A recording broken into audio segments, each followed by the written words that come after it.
Hi everybody, welcome back to my channel. If you haven't been here before, my name's Amanda.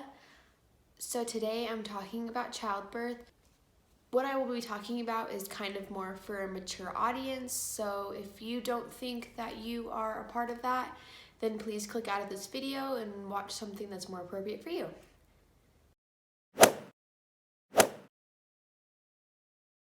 So the first thing that I thought was really important to talk about was your water breaking.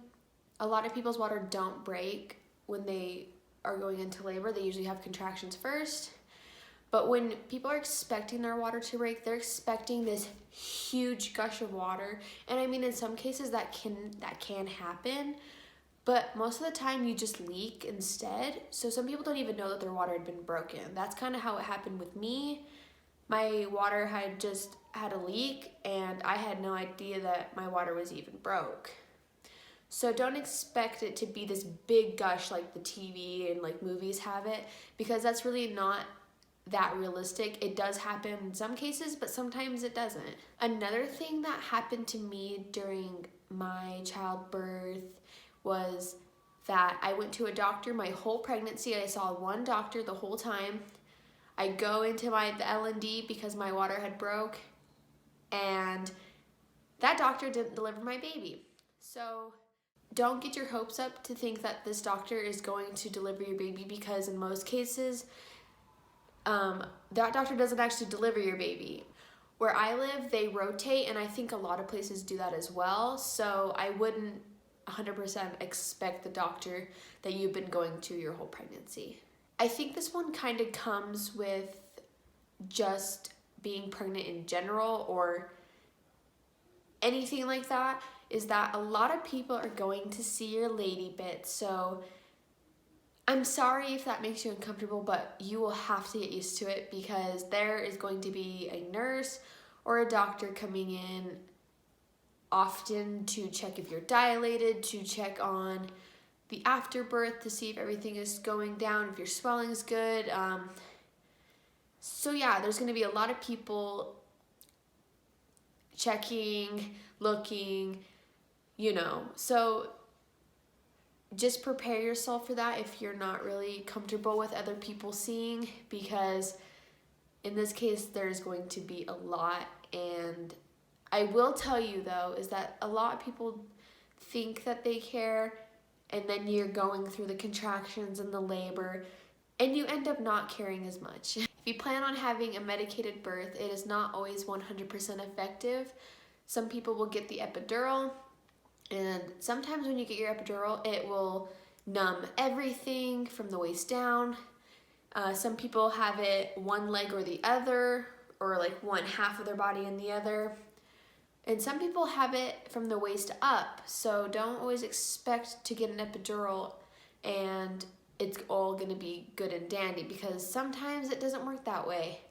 Also, with the medication through the IV, it might work for a little bit, but it's not always going to take the pain away. You're gonna feel it no matter what, because it is a lot of pain, and you will understand that when you do go through childbirth. I think this next topic is really important to understand, because there is a difference between all of these things.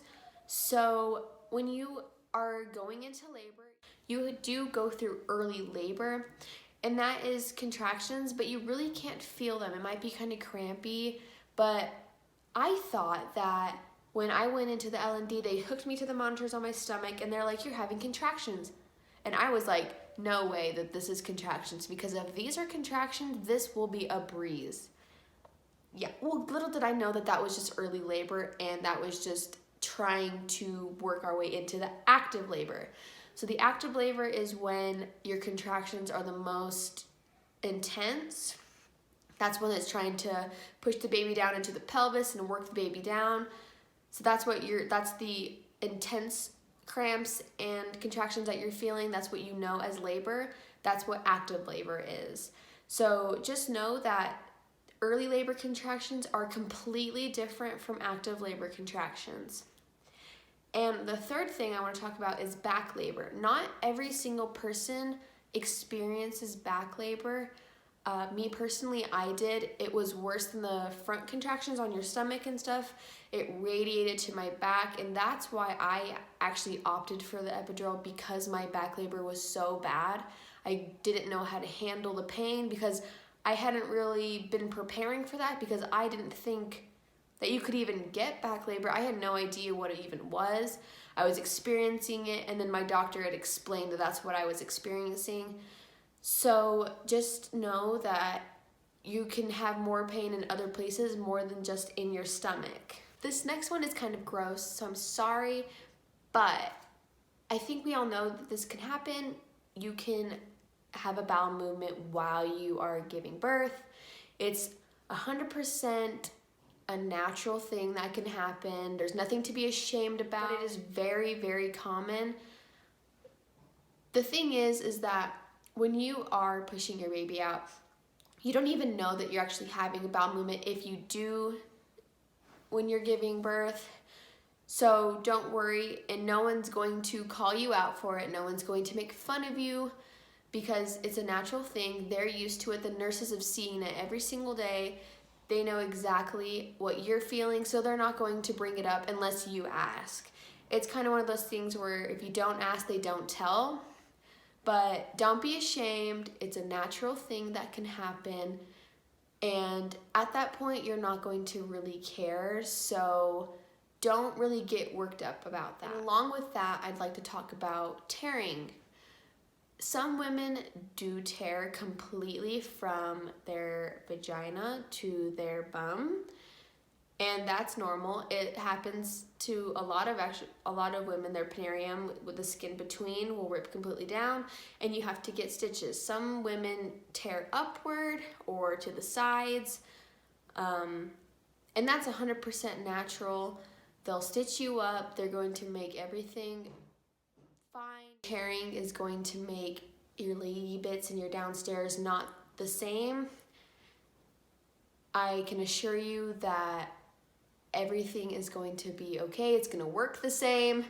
So don't be nervous.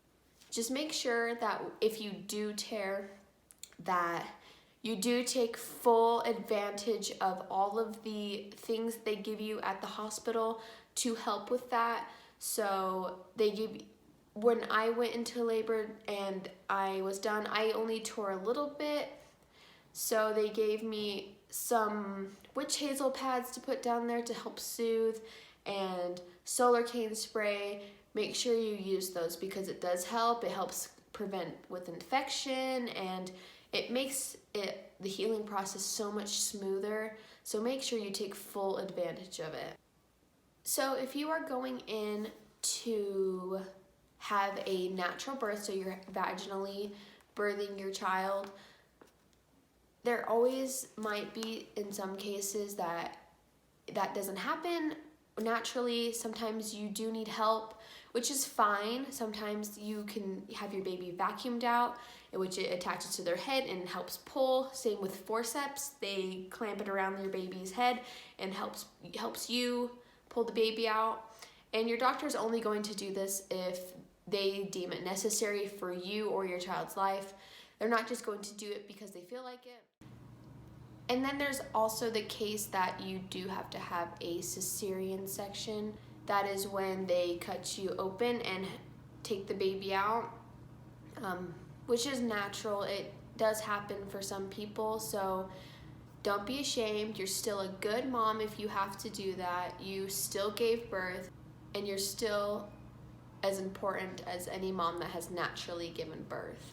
So after you give birth, this is kind of the healing after and what happens after you have pushed your baby out and you are now dealing with everything else.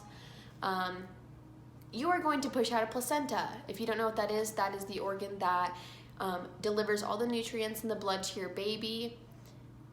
A lot of people don't realize that they have to do that. Also, with after giving birth, you're gonna have a lot of symptoms that you weren't told before. I got extremely nauseous and lightheaded when I gave birth. I also had after birth shakes really bad. I thought that I was going to die. And I'm not being dramatic or anything. I just had no idea. we have a visitor. So, yeah, so I'm kind of lost because I have everything written down. So let me just try to get back on topic. But yeah, the reason that you have all these afterbirth symptoms is because you have lost so much blood and your body is going through a lot of changes right now. So I think it's just like the way that your body is processing everything, from my knowledge. So if you hear somebody talking, it is Timothy down here. So yeah, he's just doing his own thing. But so if you hear anything, that's him. So when you are done giving birth and everyone's left you alone, your nurse will come in and they will start pushing on your stomach. And this is so you don't bleed out. They will come in and they will push on your uterus to help contract so it shrinks so you don't hemorrhage. I had no idea that they were going to be doing that, so that was extremely painful. And I'm going to tell you this right now. It hurts so bad. And I wish I would have known that that was going to happen because nobody tells you about that. And I think that's a really important thing to know, that that's going to happen to you after you've already been through a lot of pain with contractions and labor and pushing your baby out and even maybe tearing, and now they're going to come in there and push on your uterus. Like, what more? So the last thing, and I think it's one of the most important things, is your first bowel movement after you've given birth. We all have to do it, and it's not really that fun, but you've got to do it. I would personally try to do it while you're in the hospital, just so you can have the support from the hospital and the nurses. Take full advantage of that. I would do that personally. And when you go to the bathroom, so when you pee as well, make sure you take advantage of the Puri bottle that they give you. That helped me 100% because everything's swollen, or if you have a tear, it hurts to use the restroom both ways. So take full advantage of that, just so you're not in pain, and it kind of helps keep everything clean down there because wiping, not on the agenda. So yeah, I hope this enlightened some of you pregnant moms or teen moms or whoever, just so you have a better understanding, or even if you relate to this, you know. I wish I would have known these things when I was going into labor and when I was dealing with childbirth. And that's why I wanted to do this video for you, just so you can have that head start for when you go into childbirth. Thank you guys so much for watching. If you liked this video, please give it a big thumbs up, comment, and subscribe. And don't forget to hit the bell button so you get notified every single time that I post a new video. Thank you.